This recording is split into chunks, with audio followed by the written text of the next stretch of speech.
here's what's trending at 5:03. 2 years and 2 interstates later, it's almost over. Here's Matt Baer. I-65 is expected to reopen in the North Split this weekend, weather permitting, starting with the northbound side. When crews are done with that, they'll reopen the southbound side. This means drivers will be able to drive from Lafayette to Greenwood and vice versa without exiting into downtown, saving valuable minutes on their commute. All lanes should be open for Monday morning's rush hour. Learn more from the WIBC Traffic Center at WIBC Traffic. And a historic theater in Franklin is getting ready to reopen after it closed due to storm damage. According to the Historic Artcraft Theater's website, business will resume on Thursday, May 4th. From May 4th to May 6th, the theater will host 5 showings of Arsenic and Old Lace. The May 4th showing is specifically for guests ages 55 and older. Learn more at WIBC.com. The average price for gas across the state is currently $3.54 per gallon, according to GasBuddy.com. That's below the national average of $3.59. It's 5:04. Here's your forecast from the American Standard Cooling Weather Center. Few showers early, then mostly cloudy, low temperature of 44 degrees. Sunday, mostly cloudy day with scattered showers mainly in the afternoon, high temperature of 55 degrees. I'm Wish TV's Storm Track 8 meteorologist Ryan Morse for 93 WIBC. 2 Hoosier restaurants have made it onto Yelp's Top 100 U.S. Restaurants 2023 list. So if you are looking for a new place to eat or a special place to take mom for Mother's Day, consider visiting one of these well-regarded spots. Vita, located on East New York Street in Indianapolis, is ranked 37, and the other Indiana establishment is Livery, which is ranked 91. I'm Sasha Nixon, on the level, on the go, and on WIBC.com. Why? Just think about it. Why is the #1 selling brand of chainsaws not sold at Lowe's or the Home Depot? We can give you over 10,000 reasons. That's how many authorized local steel dealers you can find across the country. Visit one and you'll find a range of dependable gas and battery-powered tools, from trimmers to blowers. And you'll find service from experienced professionals. Real steel. Find yours at steelusa.com. Lowe's and Home Depot are trademarks of their respective companies. Over 2.8 million Americans have served in our military since 9/11. Many have returned home with devastating injuries and few resources for them and their families. This is news correspondent Bob Woodruff. I sustained a life-threatening injury while reporting from Iraq in 2006. The military had my back that day, and they have each other's while serving. It's time we had theirs. Please join us as part of the Got Your Six initiative. To learn more, go to gotyoursix.org using the number 6. To protect his family from disaster, Steve used his camera phone. Done. By taking pictures of his important documents, Steve can always have them stored online. Learn more simple disaster prep tips at ready.gov. A message from FEMA and the Ad Council. A well-regulated militia being necessary to the security of a free state. The right of the people to keep and bear arms shall not be infringed. This is the Second Amendment, and this is the Gun Guy. Boom, boom, boom, boom. Bang, bang, bang, bang. Boom, boom, boom, boom. Bang, bang, bang. With Guy Relford on 93 WIBC.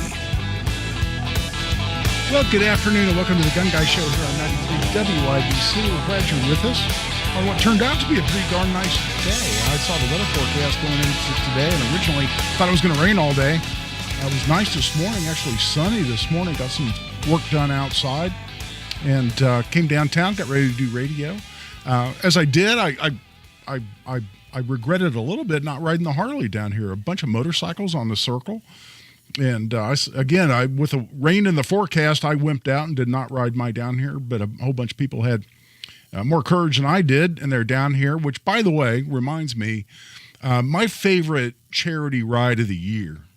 And listen, I've got no commercial relationship here other than I donate to this ride every year. But my absolute favorite charity ride every single year for the last several years has been the Blazer 88 charity ride. Blazer 88 is an organization devoted to caring for, supporting our wounded military veterans. And they do a number of charity events. They've got a gala this year. I'm looking forward to that. I'm going to get dressed up and take Mrs. Relford, who looks a hell of a lot better dressed up than I do. And go hang out and have a good time at that. But the motorcycle ride that they have every year is really a lot of fun. It's coming up this year, Saturday, August 12th. It starts in Fortville at the VFW, I believe, 207 South Merrill Street. If you want to go, look at this, $30 gets you breakfast, lunch, and dinner. It's an escorted ride. We have officers who do a fabulous job, but from the Fortville Police Department, who escort the entire ride, which makes it a lot safer and a lot quicker because you get to cruise through intersections as the officers block traffic, and it's really neat. It's a neat event. It's always great fun, great food. There's a T-shirt also included in that, but most importantly, where your money's going is supporting wounded veterans, and it's a big deal. The people who run it are awesome individuals. I know them well personally. Good buddy of mine, Josh Ward, really drives that train and is always the first one out when we go kickstands up, and it's just a blast. It's a great ride, a lot of fun, great cause, and great food. Great stops, great route, great escort. There's just nothing about it that isn't fabulous. So check that out, Blazer 88. You can Google it. They've got a page on Facebook that'll give you a link to go ahead and buy tickets. I'm sure you can buy tickets day of the event, but you can sign up beforehand as well. I just wanted to pitch that event because this comes from the heart, because it's a great cause. And their efficiency on the money they take in and the amount of money that goes to their cause is as good as any charity organization in the country. And that's something that's important to a lot of us who want to donate to different charities. So check that out. It's a Blazer 88 ride, and I hope to see you there. If you're on a motorcycle or otherwise, we'd like to see you be part of that event. Hey, it's a fun time to be in Indianapolis. Man, we're heading into the month of May, Monday, believe it or not. Man, we're into May. I walked into the studio today, into the building, and they've already put up the Indy 500 decorations. They got big signs up, start your engines, and the black and white checkered flags. It's a neat time to be in Indy. It's also an interesting time as a gun owner because we've now closed the Indiana legislative session, and some Pro 2A bills are heading to the governor's desk. One in particular I've talked about several times here before. It passed overwhelmingly in the Senate after having already passed the House earlier. I'm going to have Representative Jim Lucas, the author of that bill, on later in the show to discuss the status of that. And we also had a win here in Marion County for gun owners. And it's not just a win, I think, in Marion County. It's going to mostly directly influence people in Marion County, including particularly people that have guns, that have had, or in the future have guns taken into possession of IMPD, the Indianapolis Metropolitan Police Department.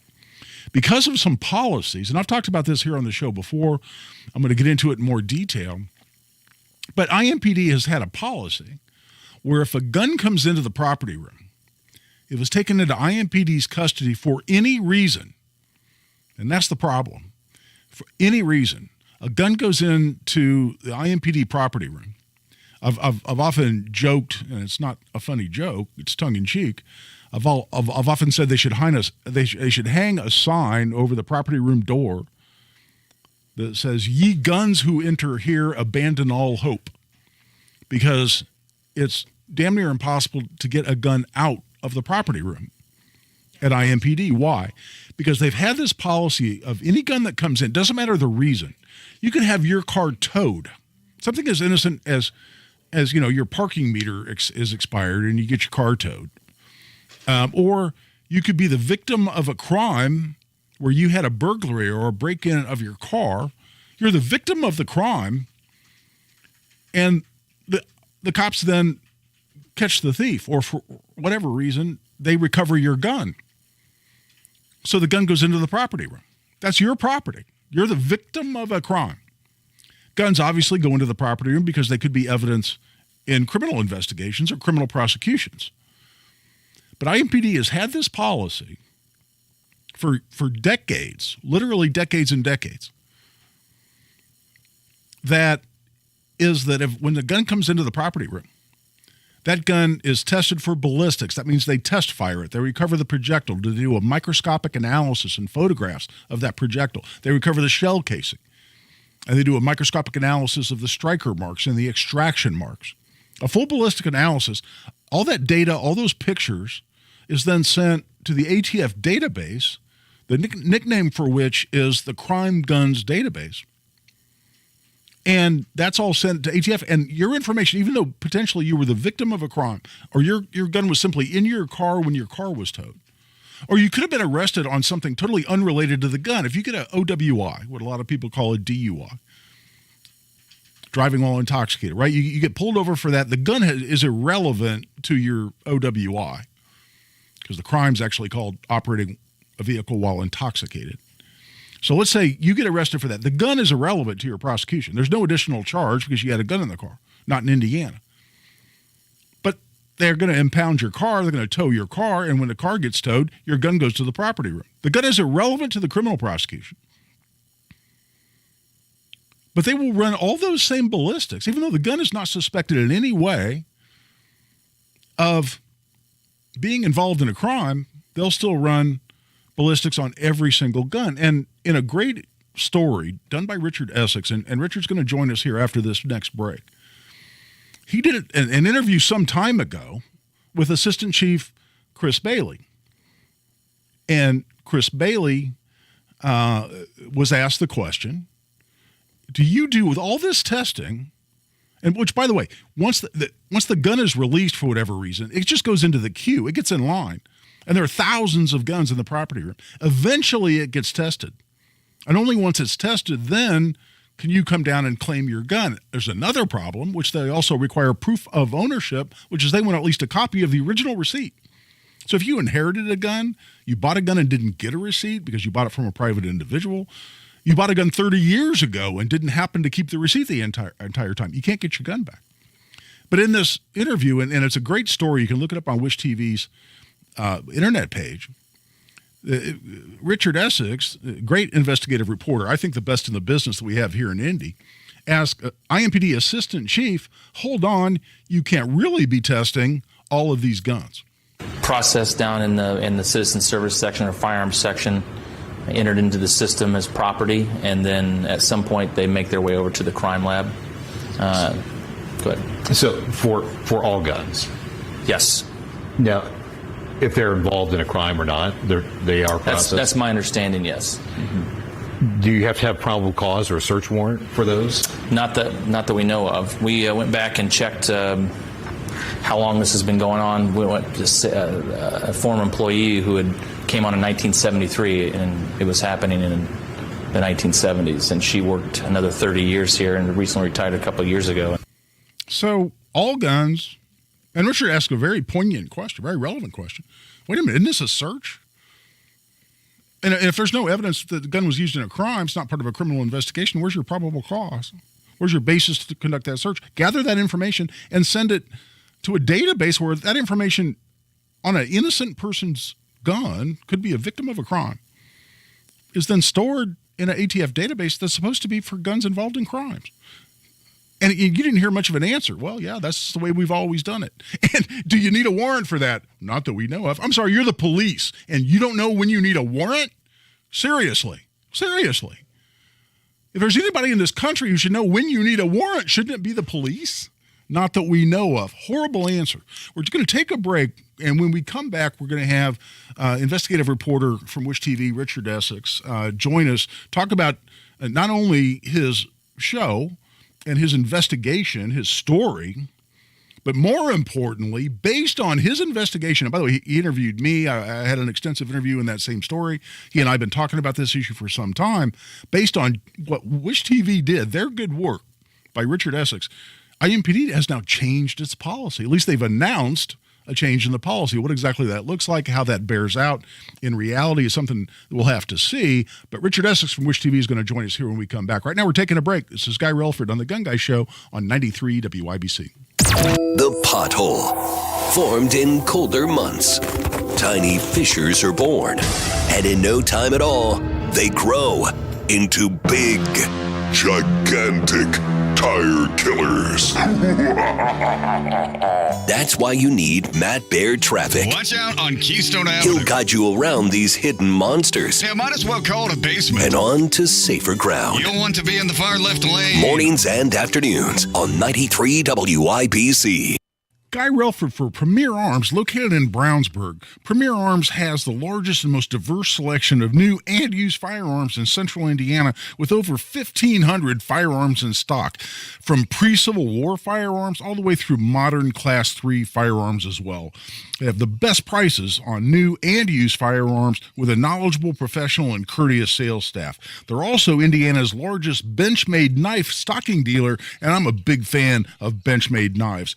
Stop by and see them at 3754 South Green Street in Brownsburg. Give them a call at 317-858-3030, or you can always check them out online at premierarms.com. That's my friends at Premier Arms, located in Brownsburg. Dr. Trudy Fleer here with the 5G Home Recovery Podcast. Today, we're talking obstacles and obstruction. So many people are dealing with obstacles like walls, trees, even weather that can obstruct their T-Mobile home internet signal. Here's the thing. Nobody should choose between trees and internet. Nobody should be forced into an open floor plan just to get online. You can always choose internet that's reliable through walls. Just get Xfinity. Learn more at xfinity.com/TMOFAX. Now through June 21st, new customers can get started with 200 megabit per second Xfinity Internet with Wi-Fi equipment included. It's all just $35 per month for 2 years with no annual contract. Or learn more about speeds up to a gig. That's up to 36 times faster than T-Mobile home internet. Go to xfinity.com/TMOFAX, call 1-800-XFINITY, or visit a store today. Requires paperless billing and autopay with stored bank account. Restrictions apply. Taxes and fees extra. After promo, regular internet rates apply. Actual speeds vary. For adults with moderate to severe plaque psoriasis who are candidates for systemic or phototherapy, now there's Skyrizi, Risankizumab Riza, a prescription-only 150 milligram injection. With Skyrizi, 3 out of 4 people achieve 90% clear skin at 4 months, and Skyrizi is just 4 doses a year after 2 starter doses. Nothing in me go hand in hand. Nothing on my skin, that's my new place. Nothing is every day. Don't use if allergic to Skyrizi. Serious allergic reactions and an increased risk of infections or a lower ability to fight them may occur. Before treatment, your doctor should check for infection and tuberculosis. Tell your doctor if you have an infection or symptoms, such as fever, sweats, chills, muscle aches, or cough, or if you plan to or recently received a vaccine. With Skyrizi, you could achieve 90% clearer skin. Ask your doctor about the #1 dermatologist-prescribed biologic in psoriasis and visit Skyrizi.com or call 1-866-SKYRIZI to learn more. Hi, this is Denny Smith. Over 17 years ago, I was aging in a way that was starting to scare me. I was eating too much and exercising too little, and I just didn't have time to commit to 3 hours a week in the gym. I'd heard about Exercise Inc. and their 20-minute-a-week workouts, but I just didn't believe it was possible to do any good. I was wrong, and I'm living proof. I used to be flabby and out of shape, but I'm not anymore because this regimen works. It's individualized and it's direct, and by golly, it feels great not to be aging the way I see others aging. I really am in the best shape of my life. My weight is under control. I feel strong, and I feel healthy.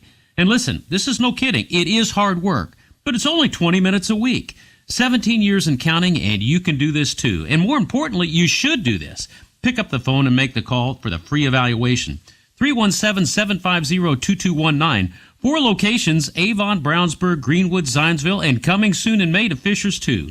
317-750-2219 or go to exerciseinc.com. Hey folks, it's Abdul, and I'm running for mayor of Indianapolis. Now, I lived in the city for nearly 20 years, and I've seen the city at its best, and I've seen Indy at its worst, and lately, been a lot more worse. Record murders and record potholes. We can't expect different results if we re-elect the same people who are responsible for our city's problems. So go to AbdulForIndy.com and read about our plans to take a tough but smart approach to dealing with crime. Read about our creative approach to dealing with road funding, and learn how we can restore public trust in government. Everyone, regardless of zip code, deserves the right to live in a neighborhood with safe streets and good roads. It's time to try something different. Paid for by Abdul for Indy. This is Danny Reinhardt with Reinhardt Heating and Cooling. Give us a call for any of your heating and cooling needs. We're here to serve you. 317-745-4526. Reinhardt is your trusted local independent American Standard Air dealer. When you're high, you feel different. But if you feel different, you drive different. So don't drive high. Brought to you by NHTSA and the Ad Council.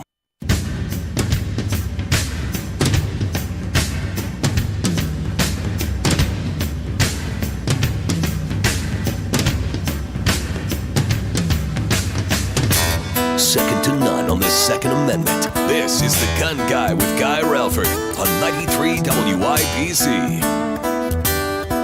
And welcome back. I'm Guy Relford on The Gun Guy Show on 93 WIBC. Glad you're with us. And as I mentioned before the break, great story on Wish TV here a few weeks ago, talking about what may very likely be an unconstitutional practice of IMPD on not only how they take guns in to the property room, but how they run ballistics testing on them, whether or not they're involved in a crime. And how this can result in, and I have personal experience with this, my mother, no kidding, my mother, 92 years old, has a gun in the IMPD property room right now that we're fighting to get released. And it was a gun taken by an employee of hers who was then pulled over and arrested. And my mother's gun ends up in the IMPD property room. They want my 92-year-old mom to come up with a receipt before they'll give it to her. Yeah, so I've got a personal interest as well, obviously, as a professional interest. But anyway, Richard did this fabulous story. And first of all, Richard has called in on the drivehubler.com hotline. We're glad that he joins us. First of all, Richard, congratulations on a hell of a story, man. I've talked about this publicly on my show and on Hammer and Nigel, but it was a hell of a story, and you did a hell of a job on it. So congratulations on a great bit of investigative journalism. Well, thank you. Thank you. You were a big part of it. Well, I appreciate that. But the best news of all is after your reporting and I played Assistant Chief Bailey's interview that you did as a preamble here a bit ago, and as well as your interview with the ATF representative who said, oh no, our understanding is that these guns are supposed to have been involved in a crime before that data gets sent to us for storage in a database. You reported and you broke the story, as you should, since you really are the one that ran this to ground to begin with, on an announced change from IMPD. Well, we had been asking IMPD at every opportunity if they had made any changes to the policy. And they told me after that interview, the first interview, that if they made any changes, they would let us know right away. Well, that was not the case. I had to find out they had made a change in the policy from another member of the command staff who I had met at an ATF and U.S. attorney briefing last week or the week before. And I asked him, hey, have you guys made changes? Oh, yes, we have made a change, and we are no longer going to send firearms that are in the property room for safekeeping over to the crime lab. So it was a small step, but it took a month and a half to get that out of them. Yeah, but, that is a big deal. I mean, it's going to be interesting to see how it plays out because, for instance, let's say, and you interviewed someone and you featured him on your original story. It took him 2 years to get his gun out of the property room simply because the gun was in his car when his car got towed. Yeah, he was telling. It took him 2 years. He was telling us. Yeah, he had left his car over. He left his car over somewhere by Lucas Oil Stadium in a place he shouldn't have. It got towed, and went back to get his gun. And they said, "Well, it's going to be a while." The other things that were in his car, they gave it to him right away. But for the gun, it took him 2 years. 2 years to get his gun back. So now the proof is in the pudding, obviously. So what I want to see is, let's say I get my car towed today, and I have a gun. It's in a safe, but let's say for whatever reason they find that, they send it into the property room. Does that mean I get it back tomorrow? Does that mean I get it back in a week? Does that mean it's down to 1 year as opposed to 2 years? I mean, it's fascinating to me to anticipate how this really plays out. And based on basically what I saw is a one-sentence statement that you got from IMPD, we don't really have any idea. Right. And that was another question I put to IMPD and to ATF. How many guns have been, how much information has been sent to ATF that were from guns that were kept in the property room for safekeeping that were not involved in a crime? And nobody could answer that. And we also asked the U.S. attorney if he would look into, because somebody had to sign a document that said that this gun met the requirements that ATF has set forth, that it had been involved in a crime or had been suspected of being used in a crime. Somebody had to sign something to send that data to ATF. And we asked the U.S. attorney if he was going to investigate, and he said probably not. That was more of an internal investigation. No, so someone could have made a false statement on what may very well be a that requires a sworn statement. I don't know. I've not seen the form on a federal document that could be a false statement. Yes, we believe this gun was used in a crime. On that basis, send that data on that particular gun to the ATF database, and the U.S. attorney's not interested in that. If I go in to buy a gun in a gun store and I lie on the form that I fill out to buy that gun, that's 10 years in prison. Right. And IMPD doesn't seem to be getting anywhere near the same treatment. No. And this is going to be an issue that we're going to revisit. We're not going to let just that one answer be the end of it. Exactly. And is my understanding correct, Richard, that they didn't address in any way this ridiculous notion that they can tow my car, registered to me, take my gun out of my car, and then refuse to give my gun that they took out of my car back to me because I don't have adequate proof in the form of a receipt from the original purchase of that gun. That could have been 30 years ago. Could have been a gun I inherited from my grandfather when I was 14 years old. Who knows what the circumstances are that they won't release that to me, that my gun they took out of my car, they won't release that to me without a receipt. They're not dealing with that at all. As far as I can see, they're still skirting that issue completely. Yeah, that is an issue they still are skirting. And matter of fact, my son bought a new Smith & Wesson 40 last week, and on the way home, I said, give me that receipt.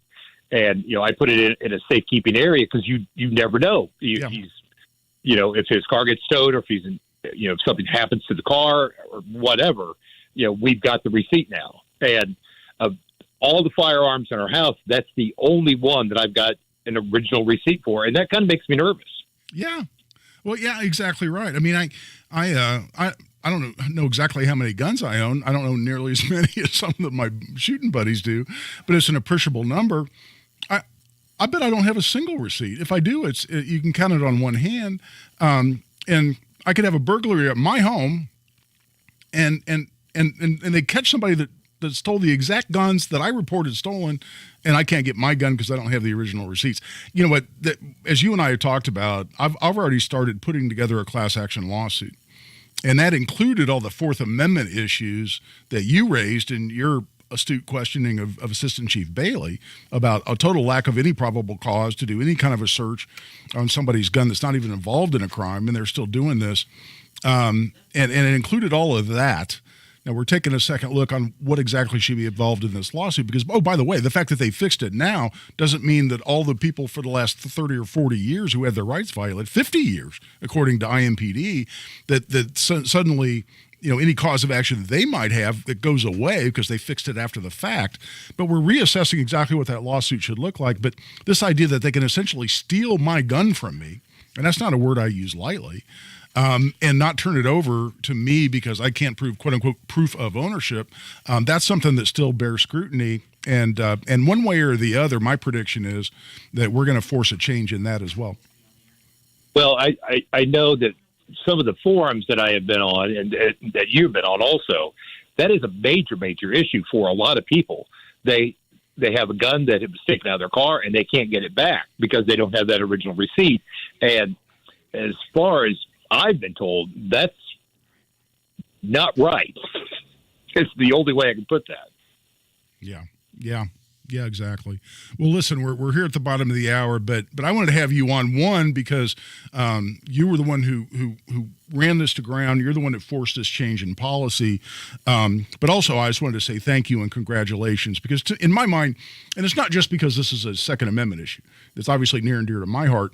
But in my mind, this is what investigative journalism ought to be all about, that someone recognizes an issue that needs exposure.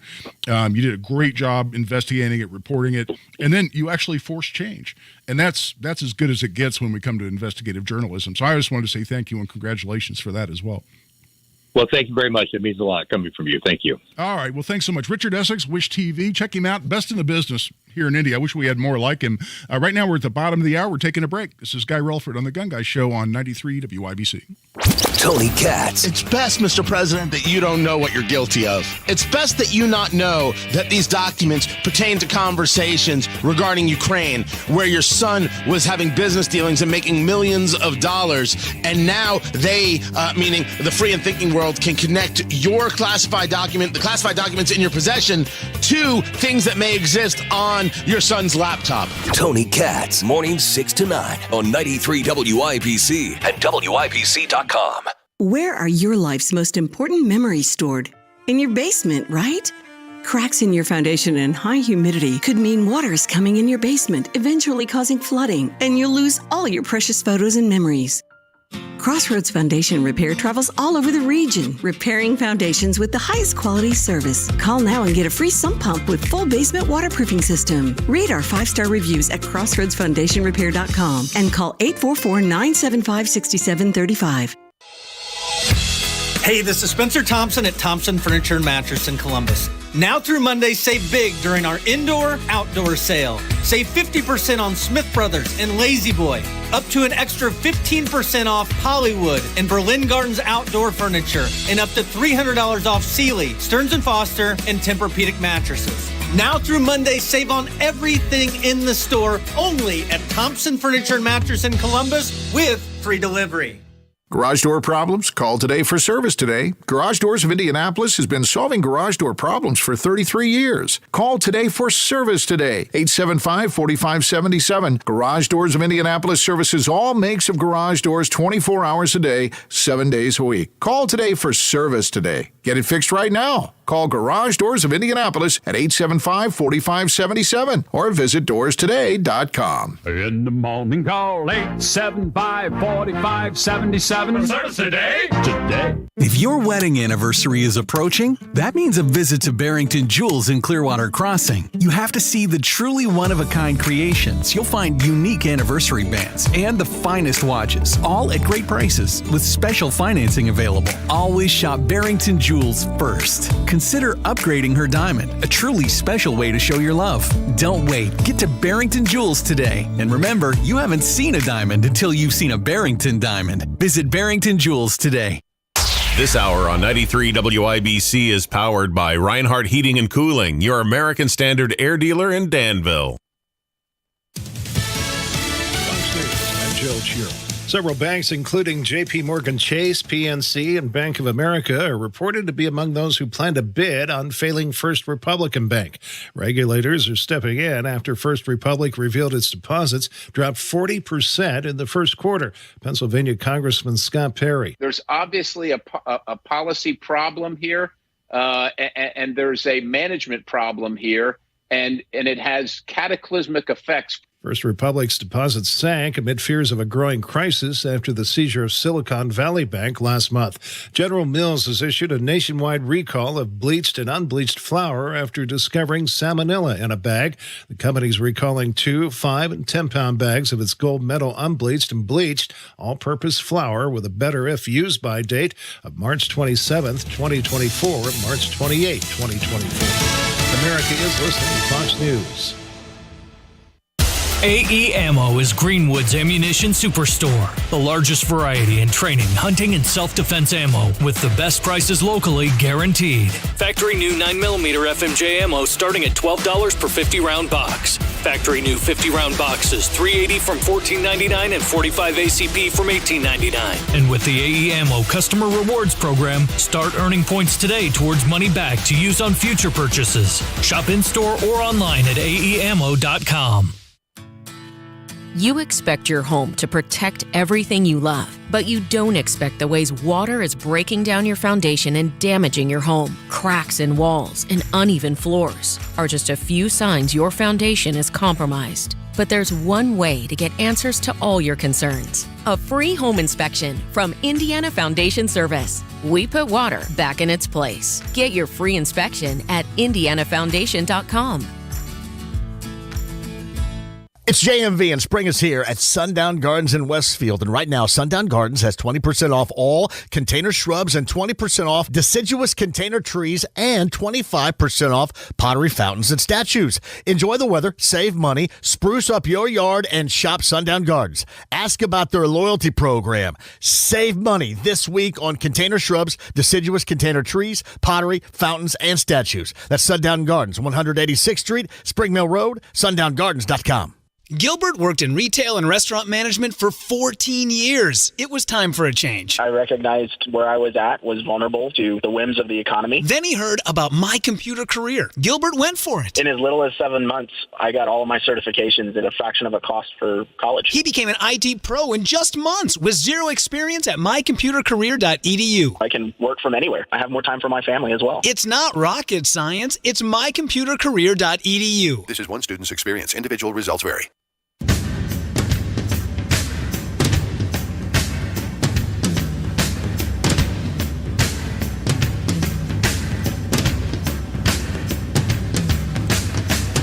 The show about gun rights, gun safety, and responsible gun ownership. This is The Gun Guy with Guy Relford on 93 WIBC. And welcome back. I'm Guy Relford on The Gun Guy Show on 93 WIBC. So that's a hell of a positive development. And really, to me, one of the great examples of the positive role that the press can have. You know, with local media, national media, you know, I directed a lot of ire at them, and well-deserved in my mind.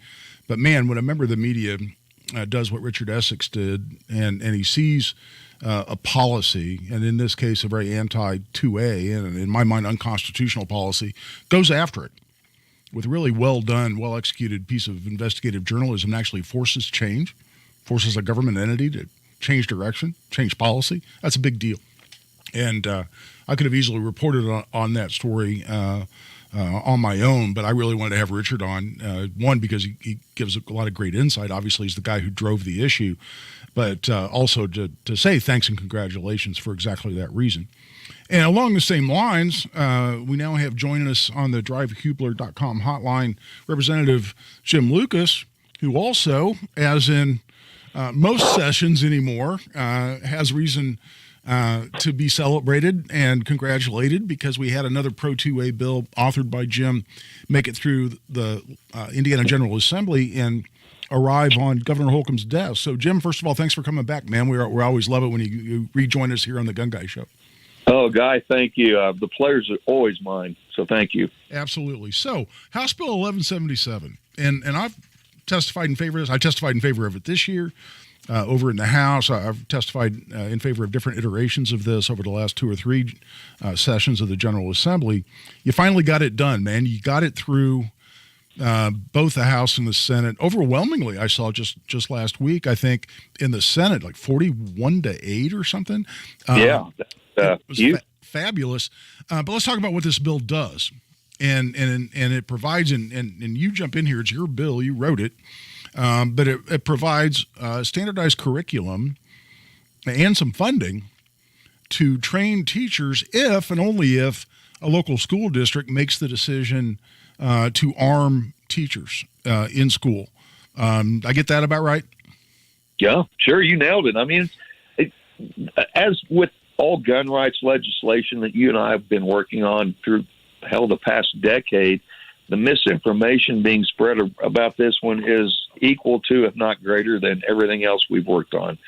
And it's really frustrating. All this bill is what you just read, Guy, in the summary there, is it's just a standardized training format. And this training format is based on the 40 hours required of police officers to graduate from the law enforcement academy. So we used 40 hours as a base.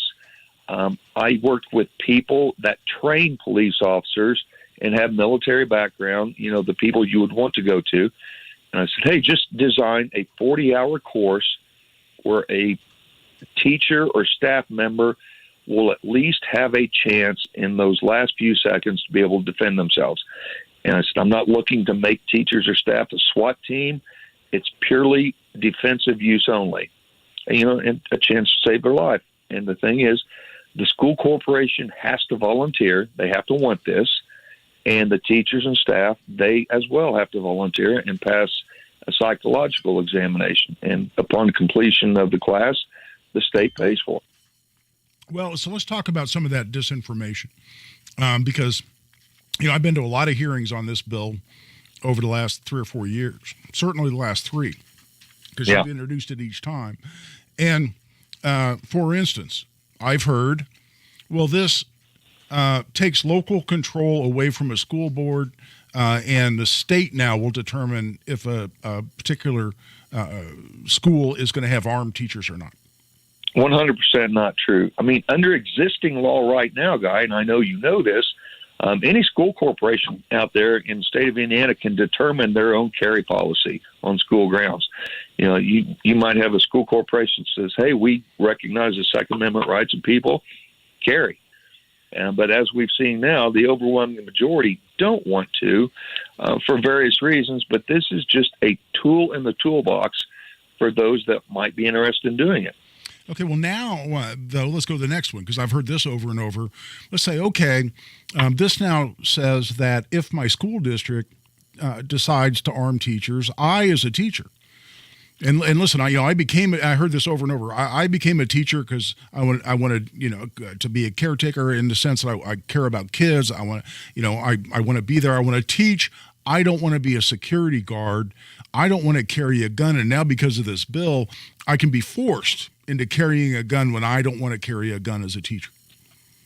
God, where to start on that one? I mean, you heard it. You heard it more than once. I heard it a dozen times. Yeah. Well, as I know you feel, if a person doesn't want to carry a firearm, I don't want you carrying a firearm. Exactly. Because you have to be confident in it. Responsible. We should be responsible. If nothing else, hold people responsible for carrying a firearm and any stupid things they might do. But no, this is as simple as it gets. And if teachers, Guy, and I know the facts out there, the Indiana State Police shows there's 1.2 million Hoosiers with an active license to carry a handgun. Yep. Okay, that's 20% of the adult population. So those 20% understand, it is their responsible. It's their responsibility, as ruled by the Supreme Court, that their safety is their responsibility, not the police. Yeah. And we're not merely, what we're doing is those teachers out there, and there are a lot of teachers out there and staff that would love to be able to carry. We're recognizing their right and desire to do so. Well, exactly. And, I've had teachers approach me, and certainly I've had them come to me and say, I don't want to carry a gun. I'm not in favor of guns in schools. And I say, I respect your opinion. You communicate that position to your local school board, and they agree with you, you won't have guns in your school. And this bill doesn't change anything about that. The school board has 100% authority, as they do now. This doesn't change that at all. But even the next step, and this is what I've said every time I've testified, I've said, listen, and you mentioned the first part of this already, Jim, and that is that today a school board can authorize anybody they want to. They can authorize a parent, a custodian, staff, anybody they want to possess a gun on school property today under current law. And all this says, and all 1177 does, your bill, it says, if a school board makes that decision, then this then provides a standardized curriculum and funding, which is very important, so we won't put that financial burden on the school district, to make sure that if the school board makes that decision, big if, but if they do, that those teachers are going to be as well trained with a firearm as a sworn police officer based on the number of training hours involved. And I said, if your school district makes this decision, it's totally their decision, but if they do, wouldn't you want those teachers to be well trained and have that resource available to them? However you feel about guns in schools, if you can answer that question, no, even if my school district makes that decision, I don't want those teachers to be trained. Does that make any sense? Yeah. I mean, it's not funny. I didn't mean to laugh. It's frustrating, but no, I know. Well, the good news is based on votes like 41-8 in the Senate, and it was by a huge ratio in the House as well, you were able to get your message across, and your fellow legislators were able to separate the wheat from the chaff. And now it sits on Governor Holcomb's desk. And you have any inkling on that? You know which way the governor might be leaning based on communication with his staff? We worked with the governor's office throughout this, and so I mean that's a good sign. They reached out to us on some minor technical issues and asked if we would correct it. Of course, we're going to correct that, but all indications are positive. So that's what I'm going off of. Now, we just session just ended here. It seems like 9 minutes ago. Right. Well, it was like at 3 a.m. or something, I think. Yeah, it was a late night. But I'm sure the governor's staff wants to take a couple of days just to decompress, and they'll start looking at, all the bills that they have coming their way, and I'm sure they'll prioritize or whatever method they use. But I cannot see Governor Holcomb vetoing this bill. Yeah, for exactly the reasons we've been through. But that's one of the reasons I also wanted to have you on. I mean, I'm sure the governor himself and the people on his staff are able to understand what the bill does and doesn't do. But, man, in my experience, it never hurts to make sure we're playing a little truth or fiction and debunking all the misinformation, including any that might make its way to the governor. And including, I guarantee you, there are people calling the governor right now. There's probably people from Mom's Demand or who knows what group calling the governor's office going, oh, no, you can't do this. We're going to have unwilling teachers being forced to carry guns. It's just good to reinforce the truth about your bill and debunk the misinformation. Well, two things, and you alluded this earlier, the 40 hours, you said the teachers and staff would be equally trained to, a law enforcement academy graduate. I would argue they'll be better trained because this is more specific defensive-based scenario training for one specific, issue. And then the other fact, the deterrent fact, you can train about 40 staff members for the 1-year salary of a school resource officer. Yeah, there you go. There you go. I mean, in terms of cost effectiveness, and at the end of the day too, and I've always said this, is to me this is simple because obviously if a school board arms teachers, you want them to be trained. But secondly, at the end of the day, if you're that teacher or you have a kid in a classroom, either one, and God forbid an armed mass shooter kicks in the door of that classroom, do you want that teacher defending him or herself and all those kids with empty hands, or do you want to give them a fighting chance? Again, I don't think that's a hard question. No, it shouldn't be, but tragically it was. It took almost 5 years to get this legislation through, but we finally made it. Thanks to you. Well, not me. I mean, I weighed in a little bit here and there, but you fought this battle for 3 years. So, that's why I have you on, too, to also say thanks and congratulations, because we do that about every year, man. We usually have something to celebrate that you fought through the General Assembly. So, wanted to congratulate you on this one as well, man. Thanks for joining us. Oh, my pleasure, God. Thank you. You have a good weekend. You betcha. All right, we're a little past the 3/4 hour, so we're taking a break. This is Guy Relford on The Gun Guy Show on 93 WIBC. Kendall and Casey. We now have a new richest person in the world, Bernard Arnault. Net worth is $2.4 billion. Can you imagine being worth $1 billion? No, I can't imagine. We are not even living the same existence. When do you think the last time Bernard Arnault went to the store and bought a gallon of milk? Yeah, whipped out his wallet in any shape, form, or fashion. Kendall and Casey, weekdays 9 till noon on 93 WIBC and WIBC.com. Guy Relford for Tactical Firearms Training. Our most popular classes are Essentials of Indiana Gun Law class, and we've got another one of those coming up just a couple of weeks. May 11th. It's going to be on a Thursday night. A lot of people have asked us to have this class on a weekday evening, so we're going to have it from 5 to 9:30 p.m. at Indy Arms, conveniently located at 2550 East 55th Street. It's 4.5 hours of the most important legal information you need as an Indiana gun owner, including a detailed discussion of the lawful and justified use of force in self-defense. So you can check that out and sign up right online. Just go to tactical-firearms.com. Just click on upcoming courses at tactical-firearms.com. I asked what kind of family she wanted. She said, a family like yours. Learn more about adopting a teen at adoptuskids.org. You can't imagine the reward. Brought to you by the U.S. Department of Health and Human Services, Adopt U.S. Kids, and the Ad Council. Indianapolis, do you have old, ugly, or even damaged concrete? Not sure what to do about it, but you know you need to do something?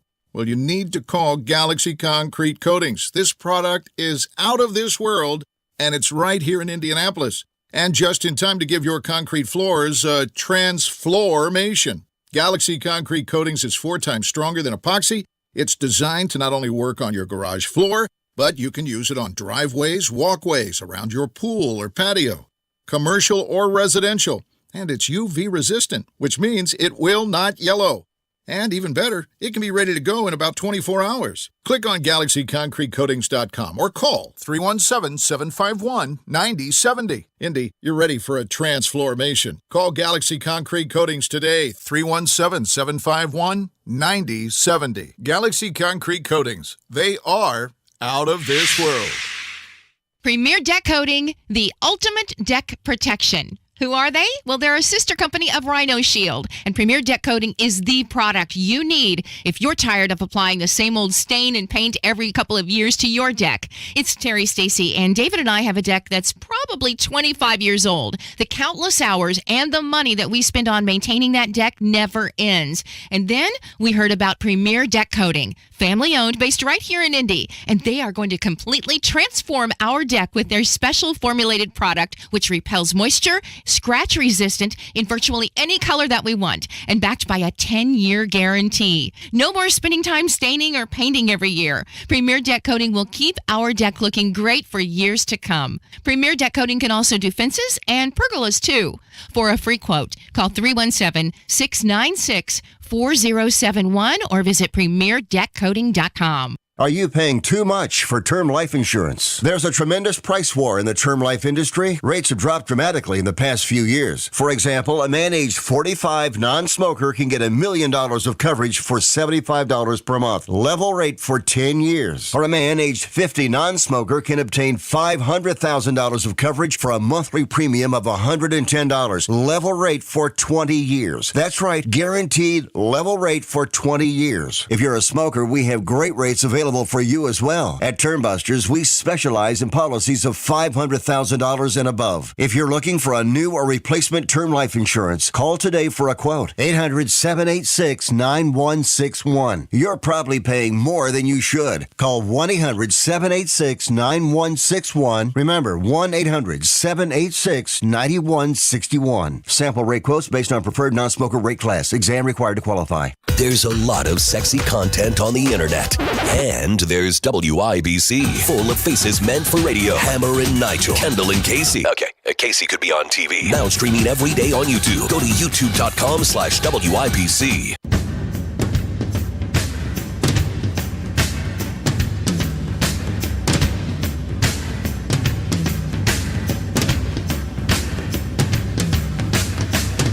Your rights, your responsibilities, your guns. This is The Gun Guy with Guy Relford on 93 WIBC. And welcome back. We've got a very short segment here since we went a little bit long with Representative Lucas. But hey, that's a big deal. I like the teacher training bill. We fought for that for quite some time. I'm glad we got it through. When we come back, we're going to go to the phone lines. I haven't asked for calls yet, but if you want to join the discussion, give us a call, 317-239-9393. That's 317-239-9393. We saw a positive development in our neighbor state, Illinois, believe it or not, on their so-called assault weapon ban. We had a federal district court judge just in the last day or so issue an injunction preventing the enforcement of their assault weapon and high-capacity magazine ban. Talk about why that is and what that may mean or not mean for us in Indiana and how that's going to go forward. We're also, when we come back, going to get into a very interesting hearing where in the House, the new head of the ATF had a hearing, and Representative Tom Massey, very pro-2A guy from Kentucky, had some interesting questioning of the new head of the ATF about pistol braces. We'll get into that as well when we come back. We'll be right back. This is Guy Relford on The Gun Guy Show on 93 WIBC.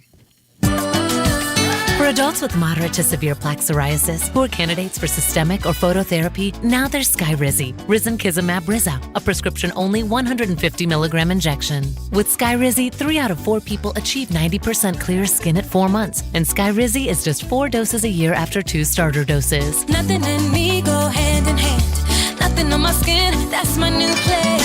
Nothing is every day. Don't use if allergic to Skyrizi. Serious allergic reactions and an increased risk of infections or a lower ability to fight them may occur. Before treatment, your doctor should check for infection and tuberculosis. Tell your doctor if you have an infection or symptoms, such as fever, sweats, chills, muscle aches, or cough, or if you plan to or recently received a vaccine. With Skyrizi, you could achieve 90% clearer skin. Ask your doctor about the #1 dermatologist prescribed biologic in psoriasis and visit skyrizi.com or call 1-866-SKYRIZI to learn more. Give your small business one tech solution that checks all the boxes. It's all here with the Comcast Business Complete Connectivity Solution. It's cyber threat security for peace of mind. Check. The power of the largest, fastest, reliable network for small business. That's a triple box check right there. And save up to 75% a year on your wireless bill with Comcast Business Mobile. Check and cha-ching. It's everything you need to keep your business connected. From the company powered by the next generation 10G network. The complete connectivity solution. Get started for just $49 a month for 24 months when you add mobile. And ask about an $800 prepaid card. Comcast Business, powering possibilities. Ends 5/21/23. Restrictions apply. Requires 2-year agreement, EcoBill, and AutoPay. New 100 megabits per second internet and security edge customers only. Equipment, taxes, and fees extra. Compares weighted average of top 3 carriers. Taxes and fees extra. Reduced speeds after use of monthly data. Savings vary. My name is Leroy Lewis III, and I'm a proud supporter of my wife, Maggie A. Lewis, who leads our family with a gentle heart and our community as a servant leader. Since becoming a member of the City County Council, I have watched her wake up every day before the sun rises, responding to emails and text messages from colleagues and constituents while looking out for the best interests of our son, Leroy Lewis IV, including driving him to school each and every day since he started kindergarten. We call our family Team Lewis, but Maggie believes all those she serves are members of Team Lewis as well. Her passion for helping others is why on May 2nd, Election Day, we need to re-elect Majority Leader Maggie Lewis to our City County Council. She's a leader who is prepared, experienced, and dedicated, and not to mention a great wife and awesome mom. Hi, I'm Maggie Lewis. Your vote does make a difference. So let us hear from you on May 2nd. Paid for and authorized by Maggie Lewis Campaign. Peter O'Coffer, Treasurer. Broadcasting from the Peterman Brothers Heating, Plumbing, and Electrical Studios, this is Indy's Mobile News, 93 WIBC. WIBC HD1 Indianapolis. The news starts now. Bracing for an even bigger influx. I'm Joe Giro, Fox News. Communities along the southern border are trying to gear up for a surge of more migrants once the COVID-era Title 42 policy expires in less than 2 weeks. Fox's Griff Jenkins reports from Texas. In just this area in Brownsville, and in the past 12 days, they've had more than 20,000 migrants, about 90% of which are Venezuelan. Texas, particularly Operation Lone Star, they're surging resources. They're going to have as many as 50 Army Humvees along the banks of the Rio trying to slow this down. Title 42 allowed illegal migrants to be expelled if they posed a health risk. Hundreds of Americans have arrived in the port of Sudan after traveling over 500 miles from the interior of the country. It's the first evacuation carried out by the U.S. after war broke out about 2 weeks ago.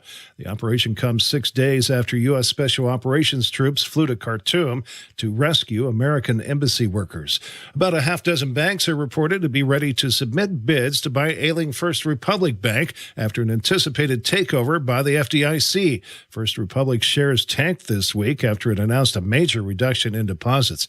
Meanwhile, the economy continues to weigh heavily on the White House. A new Fox News poll shows about 8 in 10 Americans now believe the economy is in fair or poor shape. That number has not changed much over the past 5 months. Now, the economy's sluggish 1.1% growth in the first quarter have many economists fearing a recession is coming. Fox's Lucas Tomlinson. According to a Gallup poll, less than 40% of voters approve of President Biden.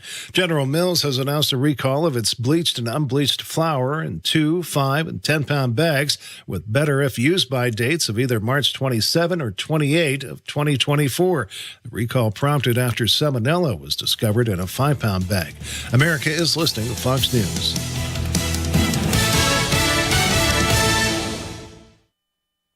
new from the Fox News Podcast Network. I'm Emily Campagno, and this is the Fox True Crime Podcast. And I had nothing to do with her disappearance. I sit down with the people who lived the nightmares. I was in shock. I was just devastated. The investigators who tirelessly worked on the case. And I really hope that they can catch this guy. Bringing you closer to the story than you ever thought possible. Listen and follow now at foxnewspodcasts.com or wherever you get your podcasts. These are the stories that keep you up at night.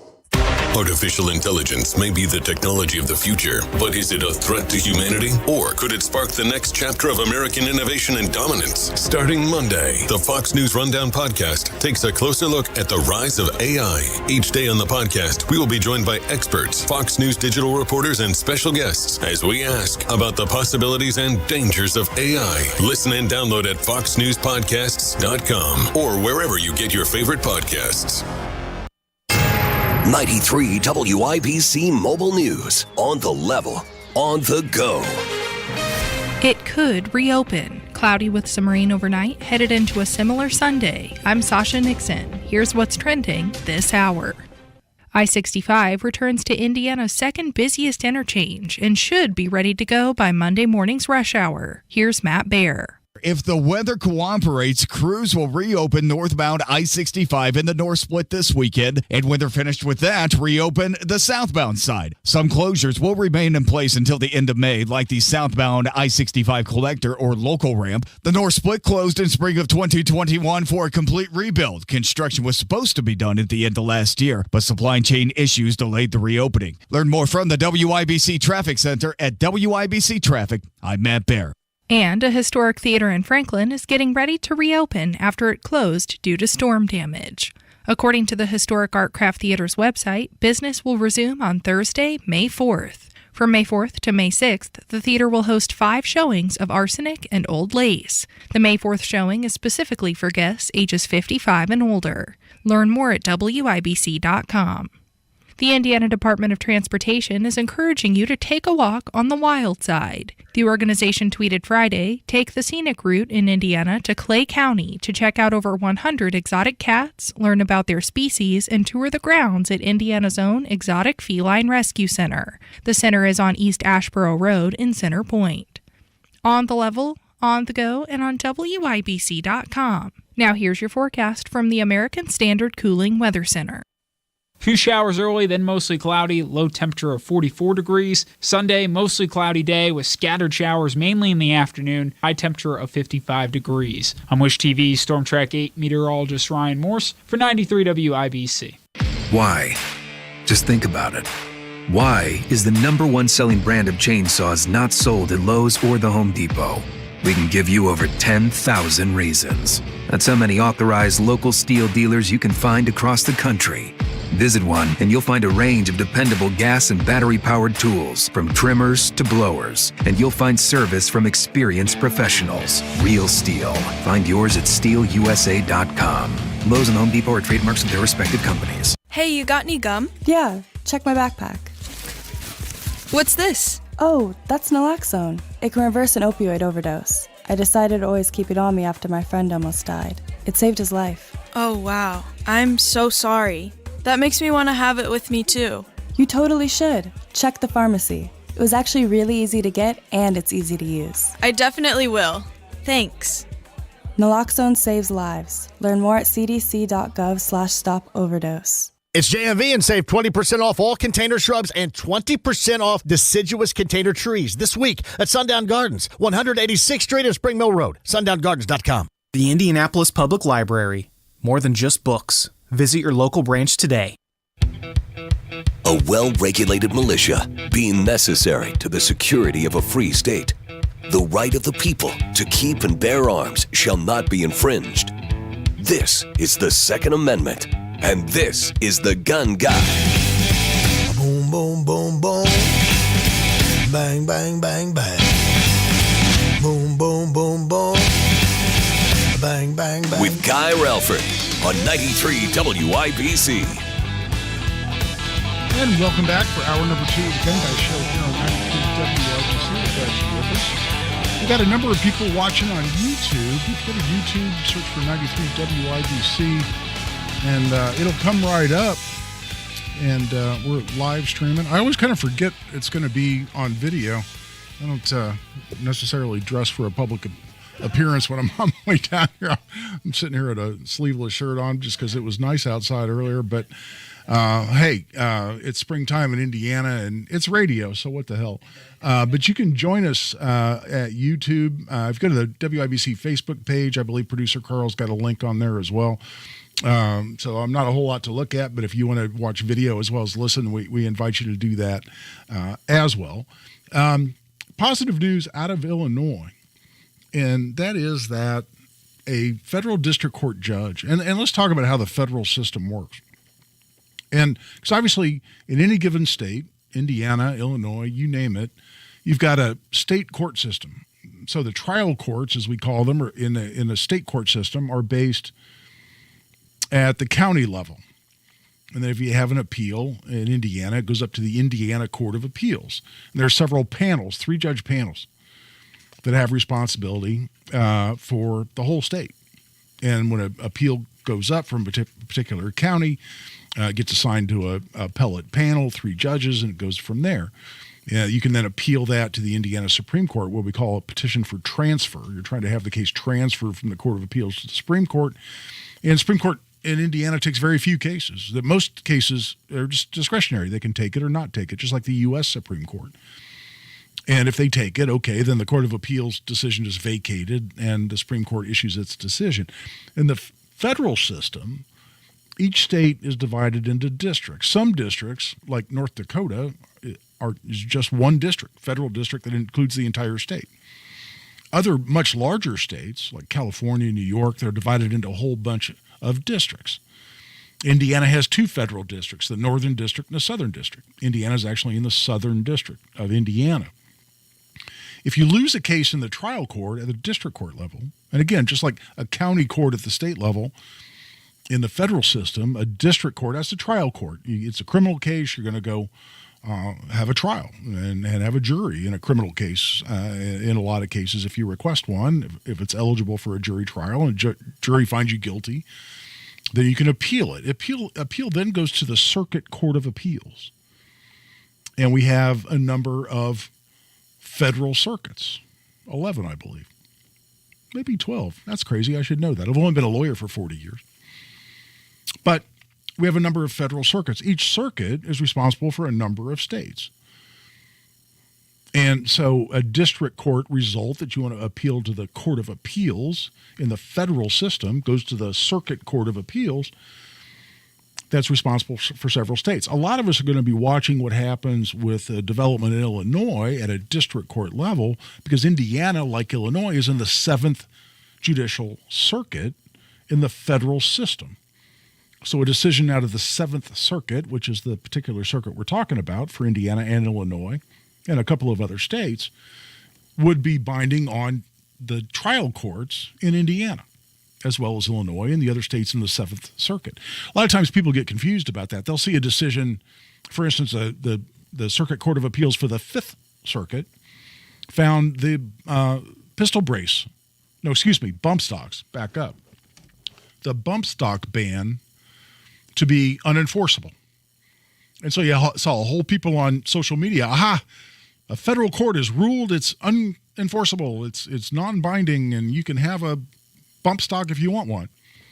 Well, that's true if you live in Texas or Mississippi or Louisiana, which are the 3 states in the 5th Circuit.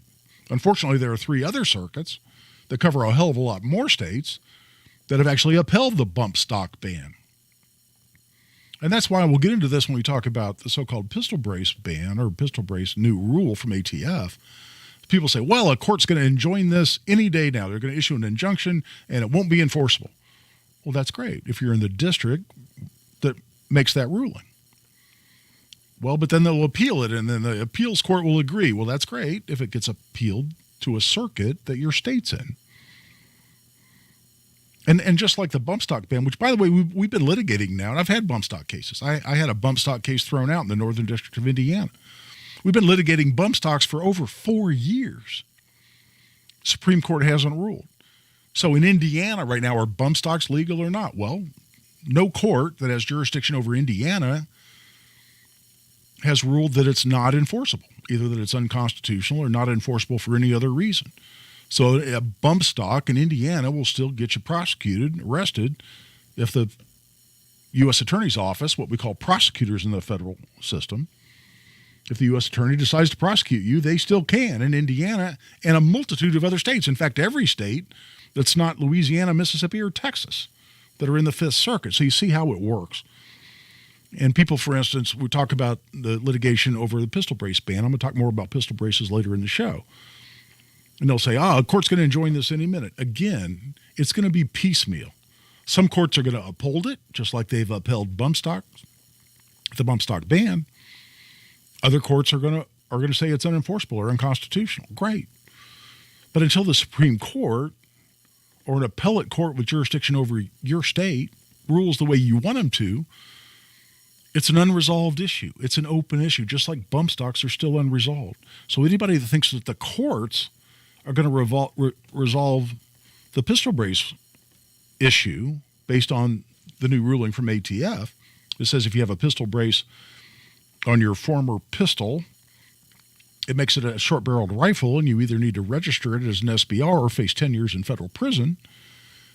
Well, if you want to be the test case, that's awesome. Hey, I'd be the perfect lawyer to litigate that. Let's go. Do I think we'd win it? Yes. Am I so sure I would risk 10 years of my freedom to accomplish that? Probably not. I would love to litigate it, but I wouldn't want my personal freedom hanging in the balance, particularly when, I got to tell you, people may not like hearing it, the pistol brace rule, while questionable and probably unenforceable, is not nearly as questionable as bump stocks, and we're still fighting over those 4 years later. That's not to hang crepe and say it's an unwinnable battle. I think it's winnable. But if you're deciding whether to register your, what the ATF now calls an SBR because it's got a pistol brace on it, don't expect the courts to swoop in and save you in any kind of expeditious fashion. Certainly not before May 31st, when the pistol brace rule goes into effect, or at least the grace period where they're not enforcing it expires. We'll talk more about that in a minute, but in the meantime, and we'll get into this here after this break, but a district court judge, so just one particular district in Illinois, has ruled that Illinois, this is the state statute, what they call their PICA statute. It's Protect Illinois Communities Act, PICA. That includes a high-capacity magazine ban. And again, when I say high capacity, don't roll your eyes and go, these are standard magazines. Yeah, I understand that. I say that all the time, and I agree. But magazines over a certain capacity, it banned those. 10 rounds in rifles, 15 rounds in pistols is the way that act finally came out. It also has a so-called assault weapons ban. And those provisions, at least, of the so-called PICA Act in Illinois, were just found to be unconstitutional. I'm going to talk about why, and specifically why, based on a couple of rulings from the U.S. Supreme Court, that, as I've been predicting since those two rulings came out, particularly the Bruin case that just came down last year, why it's changed the rules on how Second Amendment cases get determined in the courts. It's changed the rules in a very, very important, very fundamental way that's very, very good for gun owners. We'll get into that when we come back as well. If you want to join the call, we've had a couple of people call in, ask some interesting questions, but didn't want to go on the air. That's totally cool. We've had a couple of other people call in. You want to join the show? Give us a call, 317-239-9393. That's 317-239-9393. This is Guy Relford on The Gun Guy Show on 93 WIBC. The pothole, formed in colder months. Tiny fissures are born, and in no time at all, they grow into big, gigantic tire killers. That's why you need Matt Baird Traffic. Watch out on Keystone Avenue. He'll guide you around these hidden monsters. Yeah, might as well call it a basement. And on to safer ground. You don't want to be in the far left lane. Mornings and afternoons on 93 WIBC. Tamer and Nigel for Window Nation. Everyone loves a smart investment, and there is no better place to put your money right now than in your home. Window Nation has the perfect offer for anyone with a home at least 20 years old. Protect and increase the value of your home and energy efficiency by installing new Window Nation windows. Window Nation is making it insanely easy to do so with 0% interest for 5 years. Plus, Window Nation will give you 2 windows free with every 2 you purchase. Go with the window company that has installed nearly 2 million windows, including mine, by installers with over a decade of experience using only top-of-the-line installation materials, which is why 96% of all installations require no follow-up service. Call Window Nation today and lock in these limited-time savings when you need them the most. 866-90-NATION and pay 0 interest for 5 years. The life of your loan, and get 2 free windows with every 2 that you buy. 866-90-NATION or go to windownation.com. Tell them Hammer and Nigel sent you. Guy Relford for Tactical Firearms Training. As you often hear me say, our Essentials of Indiana Gun Law class is our most important class and our most popular class at Tactical Firearms Training. It's 4.5 hours of the most important legal information that you need as an Indiana gun owner, including a detailed discussion of the law of self-defense, including the justifiable use of deadly force, and a whole hell of a lot more. It's 4.5 hours. And we're teaching it here coming up on May 11th on a Thursday evening. A lot of people don't want to give up a Saturday morning, which I entirely understand. So we're doing a Thursday evening, 5 p.m. to 9:30 p.m. at Indy Arms there on the northeast side. We'd love to see you there. It's $30 for an individual, $95 for couples. It's a hell of a deal for 4.5 hours of legal information that every Indiana gun owner needs. Check that out at tactical-firearms.com. Just click on upcoming courses at tactical-firearms.com. It's time to vote, Indy. It's easier to vote if you have a plan. You can vote early in the 2023 primary election now through May 1st, or at any vote center in Marion County on Election Day, Tuesday, May 2nd. Go to vote.indy.gov for all the information you need to make your vote plan, including locations, deadlines, and sample ballots. That's vote.indy.gov. Message paid for by the Marion County Election Board. You expect your home to protect everything you love, but you don't expect the ways water is breaking down your basement and damaging your home. Mold, cracks, and of course visible water are just a few signs your basement is compromised. But there's one way to get answers to all your concerns. A free home inspection from Indiana Foundation Service. We put water back in its place. Get your free inspection at indianafoundation.com. The Angie's List you know and trust is now Angie, and we're so much more than just a list. We still connect you with top local pros and show you ratings and reviews, but now we also let you compare upfront prices on hundreds of projects and book a service instantly. We can even handle the rest of your project from start to finish. So remember, Angie's List is now Angie, and we're here to get your job done right. Get started at Angie.com. That's ANGI, or download the app today. Are your investments going nowhere? Here's a tip that always pays big dividends. Invest in yourself, your talent, your smarts, your skills. Maybe it's time to make that investment and start a career in IT or upskill to boost your current career. At My Computer Career, you can bank on us. We'll help you get the right skills and the right certifications to start or advance your IT career. IT keeps growing, so go with the growth at My Computer Career. The right training, the right timing, the right career. Invest in you at mycomputercareer.edu. Start now. This is it. The final days, the final hours of Diamonds Direct's amazing one-year spring store-wide sale. Everyone's loving this, but time is running out. You have until Sunday at 5 p.m. to take advantage of 20% savings on virtually everything. Big trunk shows all weekend with designers in-store. Save an extra 20% off rings, earrings, bracelets, bands, even engagement ring mountings. It's the biggest and best store-wide event all year with expanded hours this weekend, including open Sunday. Get all the details now at diamondsdirect.com. This is Danny Reinhardt with Reinhardt Heating and Cooling. Give us a call for any of your heating and cooling needs. We're here to serve you. 317-745-4526. Reinhardt is your trusted local independent American Standard Air dealer. Indy Humane. Find your new best friend today. Visit indyhumane.org.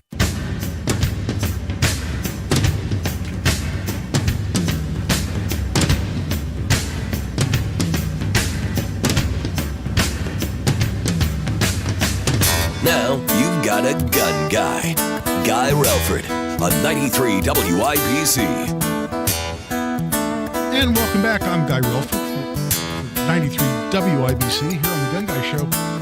And as I mentioned before the break, a district court judge is one judge in one district, applicable to his district, in the case before him, found that Illinois' assault weapon ban and high-capacity magazine ban is unconstitutional under the Second Amendment.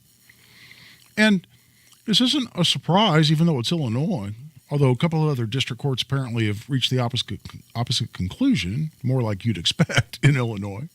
But it's not a particular surprise for this to be stricken down, and I've been predicting that assault weapon bans across the country would be found unconstitutional since this U.S. Supreme Court's decision in the New York State Rifle and Pistol Association versus Bruin case that just came down last year.